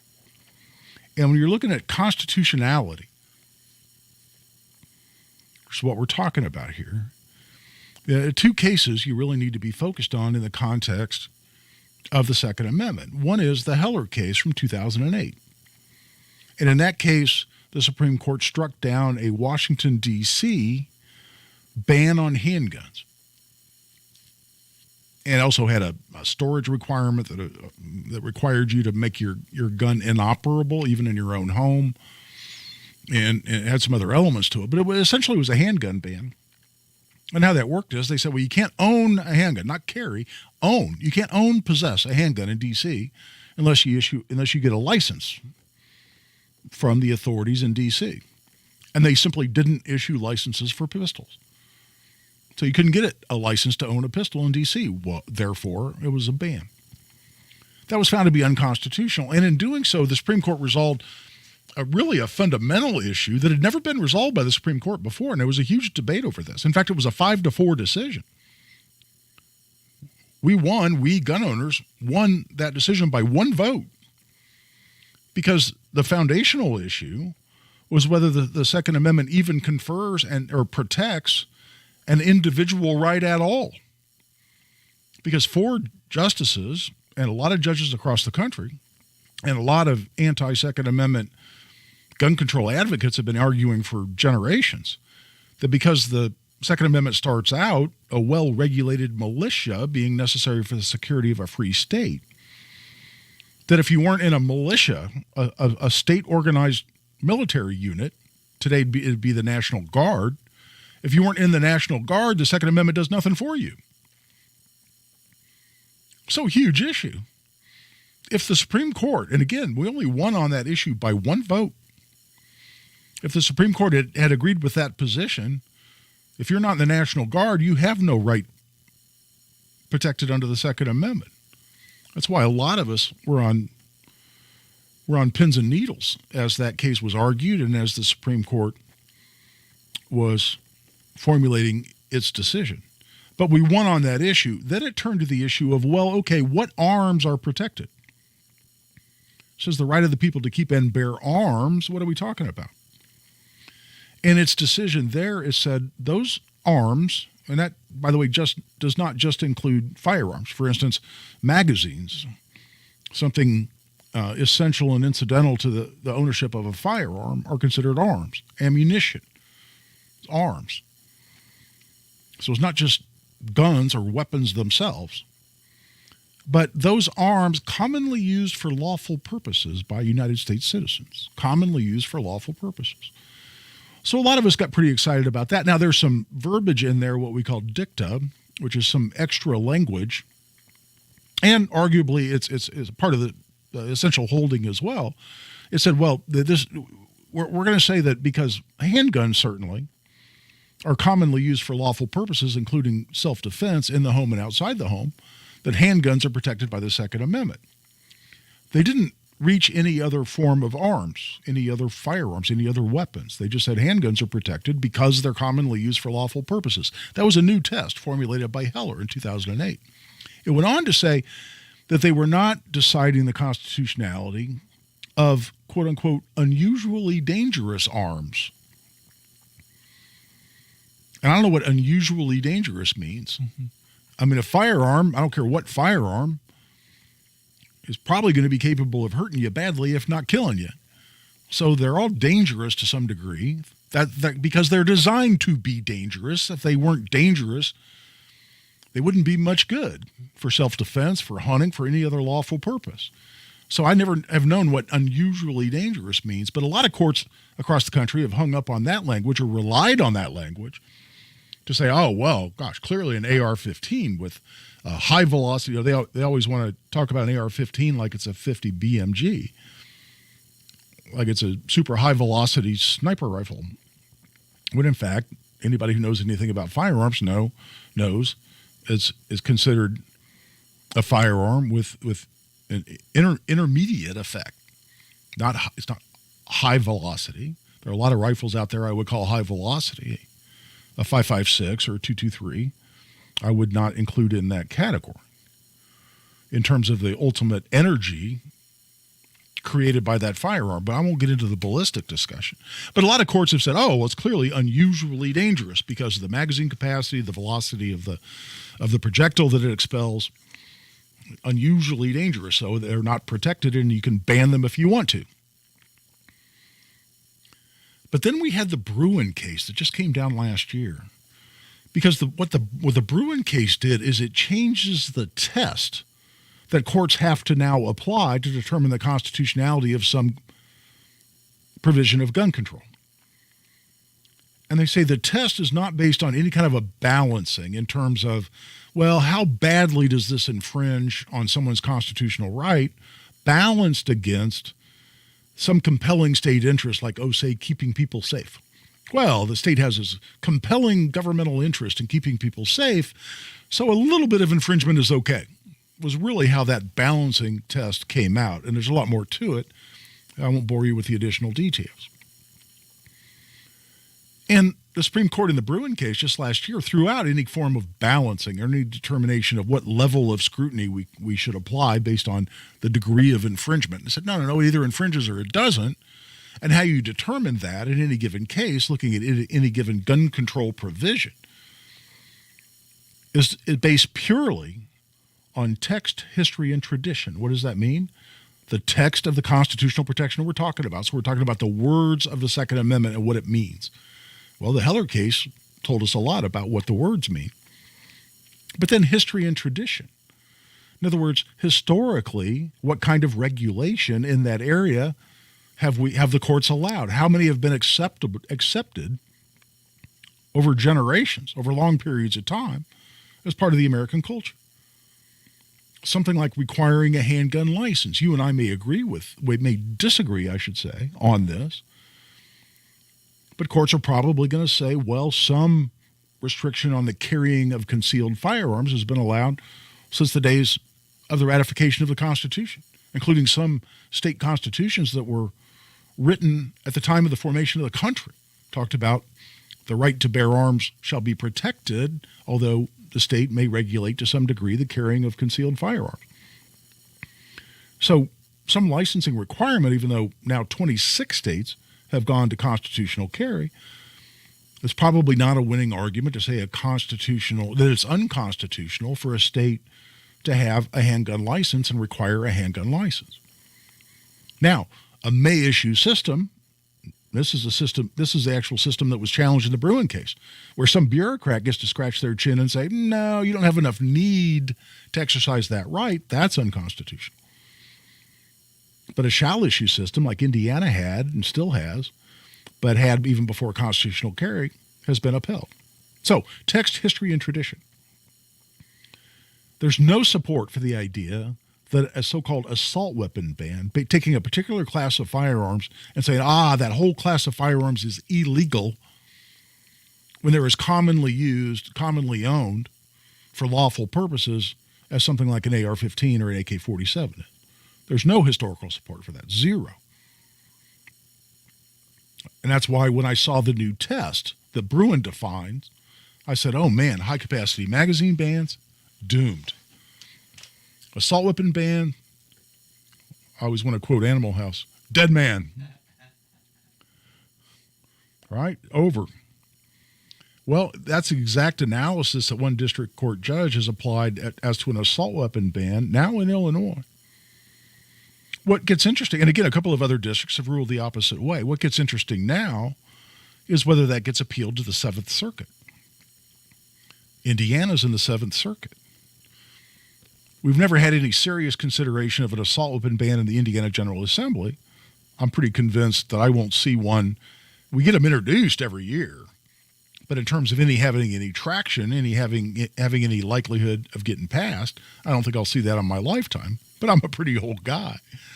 At the same time, would I like to see the 7th Circuit that Indiana is part of get a ruling coming out of this case just determined in the last couple of days coming out of Illinois? Would I like to see the 7th Circuit agree with what this district court judge said based on the Heller decision, based on the Bruin decision? And by the way, that's the right decision. That's just not because I'm a Second Amendment advocate. Purely objectively as an attorney, I'm telling you that's exactly the right decision. Text, history, and tradition, we win.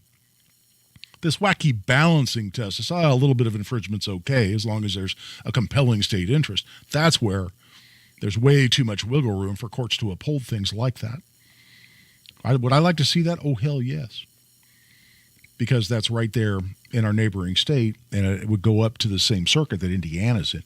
More news on that. I'll be tracking that very carefully. In the meantime, we're at the bottom of the hour. We're taking a break. We'll go to the phone lines. I think we've got at least a couple of callers there that have held on and been on hold for a while. So we'll go to the phone lines when we come back. Join the discussion, 317-239-9393. That's 317-239-9393. This is Guy Relford on The Gun Guy Show on 93 WIBC.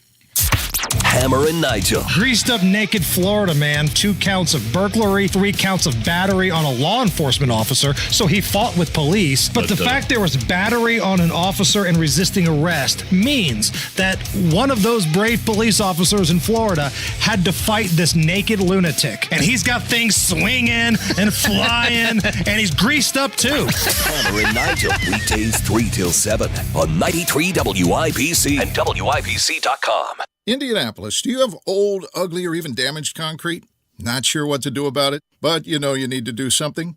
Well, you need to call Galaxy Concrete Coatings. This product is out of this world, and it's right here in Indianapolis. And just in time to give your concrete floors a transformation. Galaxy Concrete Coatings is 4 times stronger than epoxy. It's designed to not only work on your garage floor, but you can use it on driveways, walkways, around your pool or patio, commercial or residential. And it's UV resistant, which means it will not yellow.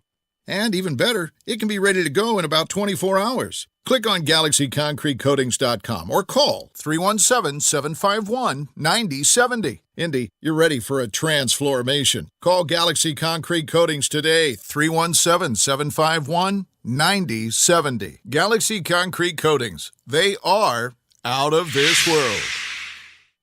AE Ammo is Greenwood's ammunition superstore. The largest variety in training, hunting, and self-defense ammo with the best prices locally guaranteed. Factory new 9mm FMJ ammo starting at $12 per 50-round box. Factory new 50-round boxes, $380 from $14.99 and $45 ACP from $18.99. And with the AE Ammo Customer Rewards Program, start earning points today towards money back to use on future purchases. Shop in-store or online at aeammo.com. Maxwell, she was scratching and losing some hair. My vet, she says, oh, he must be allergic to chicken. Another vet said, eat the grain. Third vet said, it's the weather. And then somebody said, DINOVITE.com. It took 2 weeks, and the dog stopped itching. The hair stopped falling out. The Dinovite is a big part of Maxwell's diet. You get some Dinovite, how happy your dog will be. DINOVITE.com. This hour on 93 WIBC is powered by Reinhardt Heating and Cooling, your American Standard air dealer in Danville. Fox News, I'm Joe Chiro. The State Department says the U.S. is carrying out its first evacuation of American citizens from Sudan since war broke out 2 weeks ago. Officials say a convoy of buses took hundreds of Americans over 500 miles to the port of Sudan. The U.S. has been criticized for the time it's taken to begin evacuations after a number of other countries have already evacuated their citizens. President Biden's poll numbers not looking good ahead of the 2024 election. A new Fox News poll shows about 8 in 10 Americans believe the economy is in fair or poor shape right now, a number that has not changed much over the past 5 months. The sluggish economy grew at 1.1% in the first quarter, have many economists fearing a recession could be coming. The state of the economy and continued high inflation, perhaps some of the reasons President Biden's approval rating has now sunk to an all-time low after announcing his re-election this week. Fox's Lucas Tomlinson reporting from the White House. America is listening to Fox News. Hi, this is Denny Smith for Zero Res, and it's that time of year when our homes just need a good cleaning to get the winter crud out of the carpets, floors, and upholstery. You've changed your furnace filters, but have you cleaned the carpets? The carpets are literally the largest air filter in your home, and if you want to eliminate dust, allergens, and irritants that'll drive your allergies crazy, how about getting them Zero Res cleaned? Right now, Zero Res is offering 20% off carpet and upholstery cleaning, and that'll give your home a real fresh beginning as you go full steam into allergy season. Zero Res uses their unique cleaning technology with the electrolyzed ZR water to perfectly clean your floors and more. It cleans your carpets and floors without soapy residue. Soapy residue means things get dirtier quicker, and the ZR water prevents that from happening because it attracts the dirt and allergens and irritants by itself. If you call Zero Res today and mention WIBC, you get a full 20% discount on cleaning your carpets and upholstery. For a smarter lasting clean and really easy scheduling, call 388-5141 or visit ZeroResIndy.com. Emmer and Nigel here, inviting you to join us as we kick off the weekend every Friday around 5:45 with Beer Sample Friday, brought to you by our friends at Thompson Furniture and Mattress in Columbus. Prescription opioids can be addictive and dangerous. I was given a prescription opioid pain medication, and within only a few months, I was completely addicted. I lost everything. I had to leave school and stop playing sports in college, and I started to watch my life slip away. I want people to know that these drugs are addictive. One prescription can be all it takes to lose everything. Prescription opioids. It only takes a little to lose a lot. Visit cdc.gov/RxAwareness. If you can plan barbecues and weddings, you can plan to protect yourself from a natural disaster. Sign up for local alerts, prepare an emergency kit, and make a family communications plan. Get started at ready.gov/plan. Brought to you by FEMA and the Ad Council. Through their service, veterans have our backs. Now we should have theirs. Learn more at gotyoursix.org.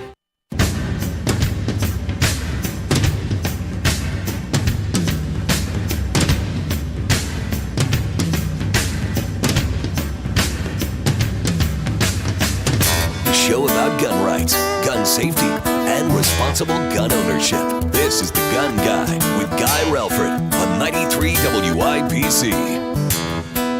And welcome back. I'm Guy Relford on The Gun Guy Show on 93 WIBC. We had a caller call in a little while ago. Talked to producer Carl. He couldn't stick around to come on the air, but he wanted to let us know after the story we covered with Richard Essex, the Wish TV investigative reporter, on a change in policy. It's still a defective policy, may very likely be illegal and or unconstitutional. But about IMPD's policy on guns it takes into the property room. Caller called, talked to producer Carl and said he wanted to let us know that he had a gun stolen. The gun was found by police in Texas, and he got his gun back from Texas in 8 days. How about that? You know, there shows you a big difference, at least between Marion County and wherever this was in Texas. Now, I'm guessing that's not Austin or some of the more liberal jurisdictions down there. But that's the way it ought to work. And that's the way it ought to work right here. Your gun's stolen. Why should it take you 2 years to get it back once the police recover it? And why should they run ballistics on your gun that was stolen? Now, was that gun involved in a crime? Yeah. It was stolen. So the gun itself and the recovery of that gun from a suspect is relevant. Would that gun be tested now under Marion County's new policy? Probably. And let's be fair, is there some possibility that gun could have been used in a crime? Depends on how long, of course, it was between when it was stolen and when it was recovered. But let's say you don't recover a gun for 2 years.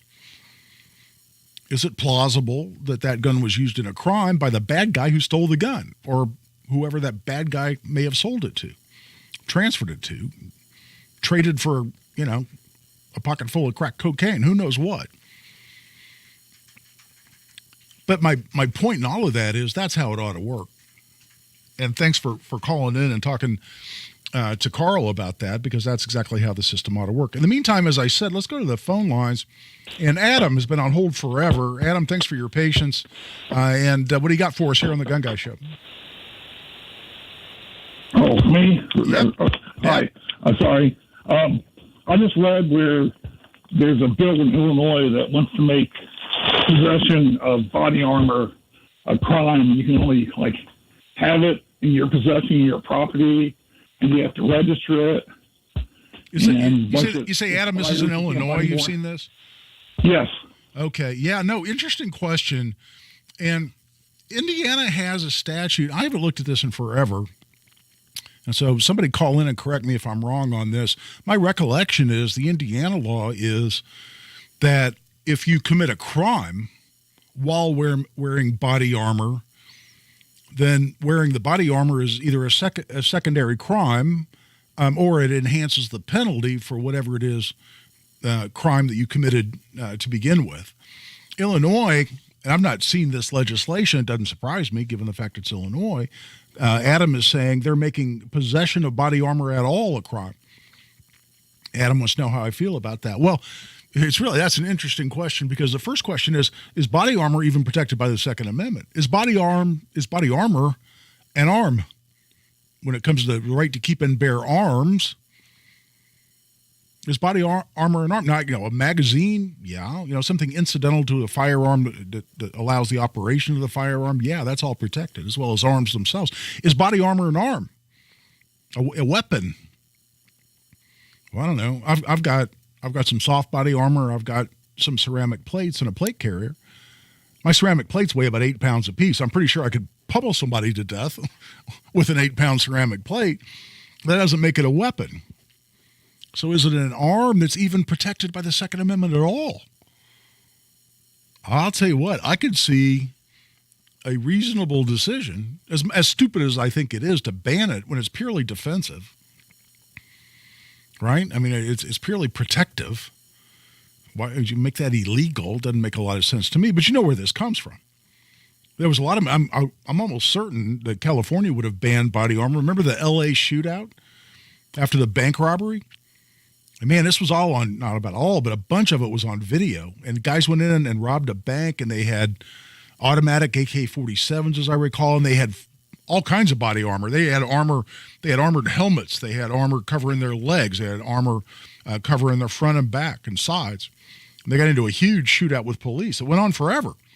The police actually broke in to a sporting goods store and got rifles off the shelf to go back out on the street and return fires with these guys because they were dramatically outgunned in a roaming gunfight through the streets of Los Angeles. After that, did California ban body armor? I'd be shocked if they didn't, given how it's California. So when you see criminals or you see mass shooters, show up wearing body armor to commit their crimes, that make it a tougher job for police to put them down and stop a mass shooting. I can see legislators in different jurisdictions wanting to make that illegal. I get it based on that mentality, but my goodness, it's defensive.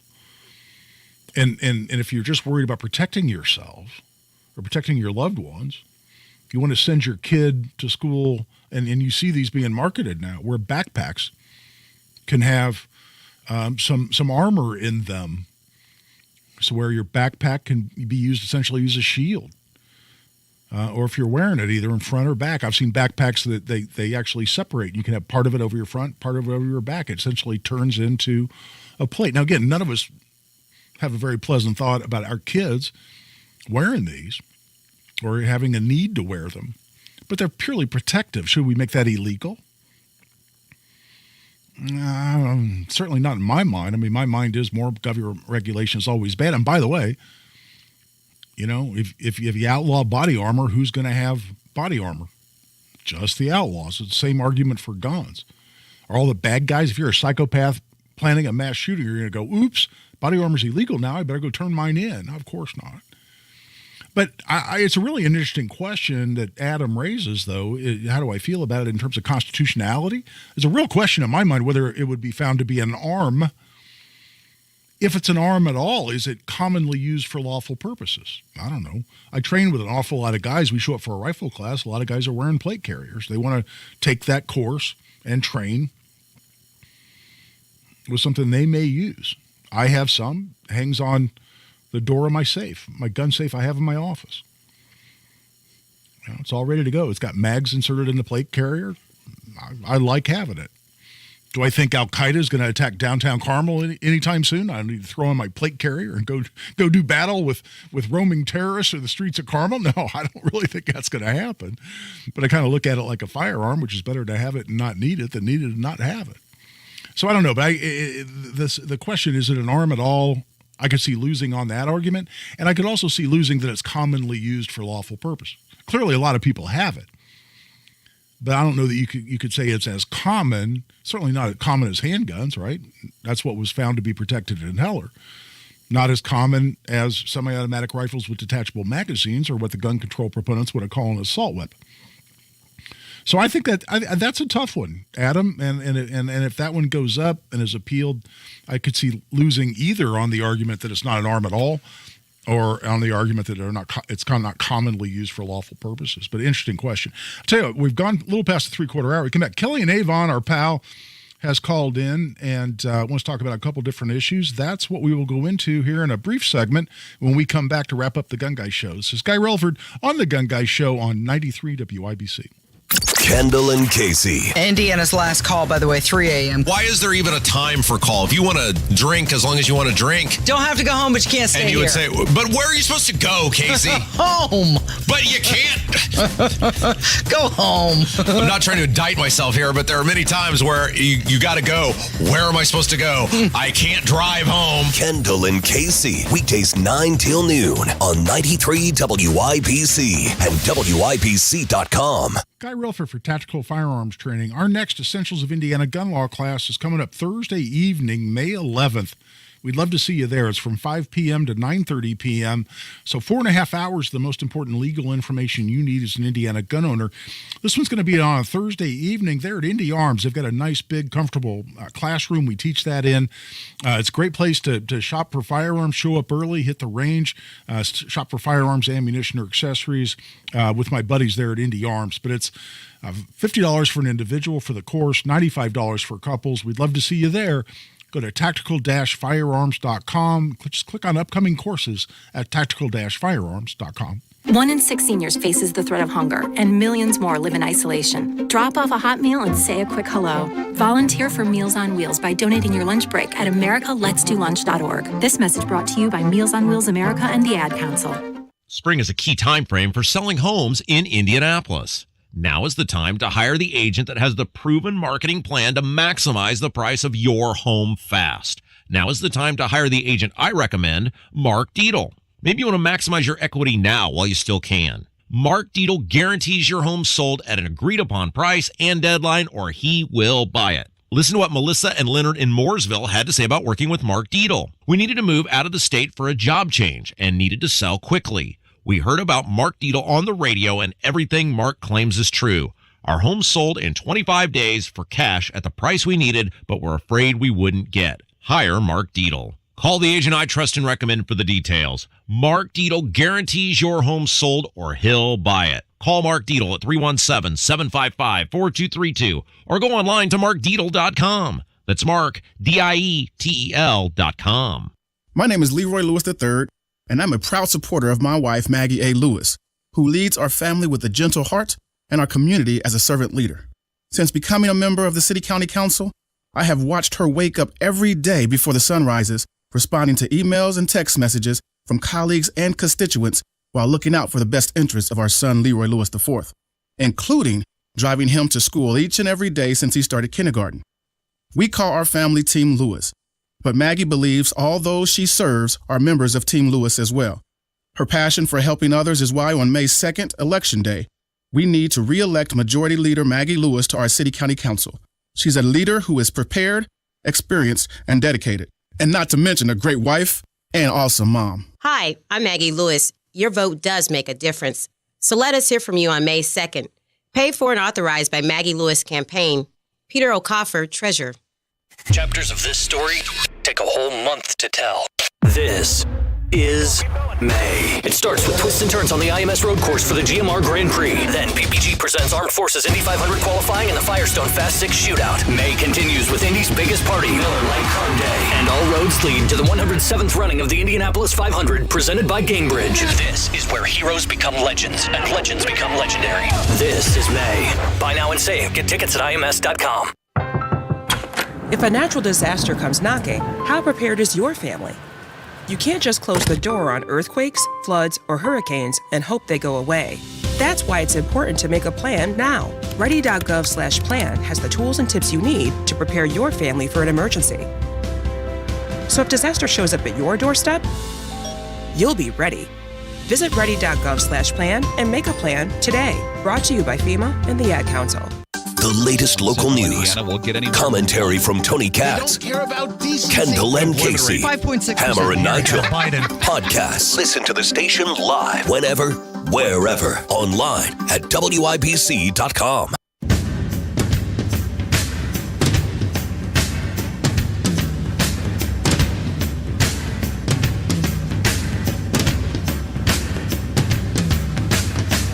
He's a Second Amendment attorney. He's an NRA certified firearms instructor. He's the gun guy. Guy Relford on 93 WIBC. And welcome back to the last segment here of the Gun Guy Show. Real quickly, Gabby Giffords, the former U.S. representative who was shot, very severely injured, has recuperated to a large degree. I think she still has some permanent effects from having been shot. She then formed the Gifford Center, I think it's called, gun control group. And members of that group, just like Moms Demand and Brady Center, Brady Campaign, and others have always, we respect the Second Amendment. Nobody's trying to take your guns away. But Gabby Giffords gave a media interview here just last week that's really fascinating to me because someone asked about how she really feels and what she's trying to accomplish in terms of gun control. And she pauses in this interview for 12 seconds. And then she says, no more guns, period. And then one of her advisors and aides right there tries to jump in and clarify. She means gun violence and reasonable gun control that restrict gun violence. And she interrupts and says, no, Lord, no. And then she pauses for another 30 seconds or so and says, guns, guns, guns, no more guns, gone. Is that fascinating? I like it when they tell the truth. It's rare, but I like it when they tell the truth and what their real agenda is. But then quickly here, we don't have a lot of time. Let's go to the phone lines, and our buddy Kelly in Avon's been on hold for a while. Kelly, thanks for calling, man. It's always nice when you call. Hey, Guy. Thanks for taking my call. Sure. Two things to cover real quick. One, I got to give a shout out to Richard Essex, who was on earlier. He joined Indiana gun owners to reach out to some people who had guns stuck in the property room there, and he used his real name, and he said, I'm a reporter. If he would have opened with, I bought a Smith & Wesson Model 29 because I wanted one, he'd have got a much warmer welcome. He did not. I will say one thing. He has a very thick skin, and his reporting won over a very tough crowd. That's awesome. He did an excellent job with that. And to win over that crowd, you got to bring it. And he absolutely did. And coming off... I agree with you completely, Kelly, and I'm glad you give him that. I did not know he'd done that. And I give him that many more kudos for having the cojones to do that. That's awesome. Oh, and I was one of the people that did not give him a warm welcome also. But it was kind of bad there, but I tell you what, he hung in, and his reporting absolutely won that crowd over. And like I said, that's a tough crowd. Yeah, that's and awesome. If he wins that bunch over, that's a good thing. You bet. And coming off a constitutional carry win last year, we still pushed some stuff through the State House this year that was really good. I mean, Craig Haggard's bill, which protects information on who has a license to carry. So we can't just turn that over en masse to federal agencies like ATF because they ask for it. I love that. That is a great bill. And Craig, in his first session, did great things for us. I agree completely. Yeah, that passed overwhelmingly, too, and already been signed by the governor. What was that? Senate Joint Resolution 1 is now a lot less vague than it was. Yeah. That was a little scary, but got that through. That's a good thing. Yep, and Kelly, thanks so much Jim for calling, buddy. Lucas's bill, We too. got to make this a wrap, but you're right. You know, and a lot of times people thought we were going to take the year off. Oh, hell no. And we still got a lot done. That's going to wrap it for this week's edition of the Gun Guy Show. Hope you enjoyed it. Hope you come back next week. This is Guy Relford on the Gun Guy Show on 93 WIBC. Your joints are talking to you, right? They're saying, hey, something's not right. You didn't listen because you thought the pain would go away in a week or two, but it's not going away. Football legend Emmitt Smith knows you've got to listen to your body. And when it sends pain signals, don't wait. Get ahead. Stop it in its tracks with a visit to the nation's leader in joint pain relief. That's QC Kinetics. Yeah, they are way ahead of the curve in this pain treatment business. QC Kinetics says no to invasive surgeries and harsh drugs. They found a better, natural way to relief, using your body's own healing properties that you were born with. And it takes place the same day right in the office. Before that pain goes next level, get ahead of it. Go see QC Kinetics. Stop it in its tracks. Call QC Kinetics 317-559-PAIN. That's 317-559-PAIN. 317-559-PAIN. Premier Deck Coating, the ultimate deck protection. Who are they? Well, they're a sister company of Rhino Shield, and Premier Deck Coating is the product you need if you're tired of applying the same old stain and paint every couple of years to your deck. It's Terry, Stacy, and David and I have a deck that's probably 25 years old. The countless hours and the money that we spend on maintaining that deck never ends. And then we heard about Premier Deck Coating, family owned, based right here in Indy, and they are going to completely transform our deck with their special formulated product, which repels moisture, scratch resistant in virtually any color that we want, and backed by a 10-year